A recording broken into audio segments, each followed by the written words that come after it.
আমার বাবা আমার বোনদের সম্মতিক্রমে বাবার বসত ভিটা আমার নামে লিখে দিলেন, এতে কি আমার বাবার মৃত্যুর পর কোনো আযাব হবে কিনা? ভাইরা আমার, এটা আমাদের প্রতিটা ফ্যামিলিতে, প্রায় আমাদের দেশে এই পরিস্থিতির শিকার হই, আমরা মুখোমুখি হই। অর্থাৎ বড় ভাই যিনি উপার্জন করেন, উনি বোনদের বিয়ে শাদী করা লাগে, ছোট ভাইদের পড়ালেখার খরচ দেওয়া লাগে, সব দেওয়া লাগে। এই জন্য এক পর্যায়ে বাপ এসে সব তার নামে দিয়ে দেয়। ভালো করে বুঝে রাখেন, আমাদের লেনদেনগুলো হতে হবে অত্যন্ত ক্লিয়ার কাট। আমরা ক্লিয়ার কাট করি না। বাপ মারাও গোজামিল রাখেন, ওই ছেলে মেয়েরাও গোজামিল রাখেন, এরপরে যায় বেশরিয়তি কাজ করে বসেন। শরীয়ত বলতে গেলে তখন এবার মনে হয় আপনার উপর জুলুম হয়ে গেছে। গোজামিল কিভাবে দূর করবেন আমি বলি। আপনি যদি বাবার বড় সন্তান হন, আপনার বাবার যদি আপনার ভাই বোনদের ভরণ পোষণ দেওয়ার, খরচ খরচা চালানোর ক্ষমতা থাকে, তাহলে আপনার উপরে সেগুলো করা ফরজ না। এগুলো করবে আপনার বাবা, যেহেতু ওনার কি আছে, সামর্থ্য আছে।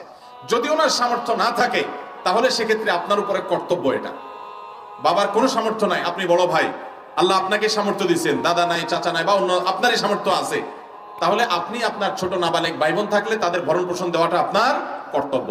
সেই কর্তব্য আদায় করে আপনি বাপ থেকে জমি নিতে পারবেন না, কারণ আপনি কর্তব্য পালন করেছেন।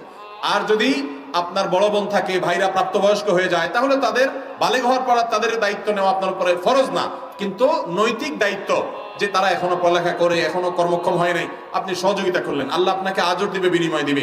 ওইটার বিনিময়ে তাদের সম্পদ যদি আপনি নিয়ে যান, তাহলে আপনি ভাই হিসেবে আর কি উপকার করলেন?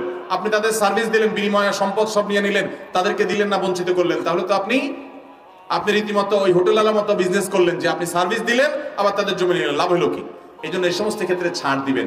অনেক ভাইরা আছে দিতে দিতে সব উজাড় করে দেয়, এরপরে বলে আমার তো কিছু নাই। আপনাকে এরকম উজাড় করে কেউ দিতে বলে নাই, আপনার নিজেরটা রাখেন, তাদের জন্য যতটুকু পারেন ততটুকু দেন, সামর্থ্য অনুযায়ী আল্লাহর কাছে সওয়াব পাবেন।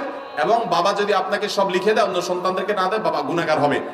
হ্যাঁ, যদি এমন হয় আপনি বাবাকে লোন দেন, ঠিক আছে বাবা, আপনার তো ছেলে মেয়েকে পালা দরকার, আমি আপনাকে লোন দিলাম, বা আপনার এই কাজটা করা দরকার, একটা ছেলে বিদেশ পাঠাতে চাচ্ছেন, আমি লোন দিলাম, তাহলে বাবার জমি বিক্রি করে আপনার লোন পরিশোধ করতে পারে। অর্থাৎ লেনদেন হবে ক্লিয়ার কাট, হয় লোন দিবেন, লোন পরিশোধ করবেন, আর দান করবেন, তার বিনিময়ে আবার জমি সব নিয়ে নেবেন, এটা জায়েজ হবে না।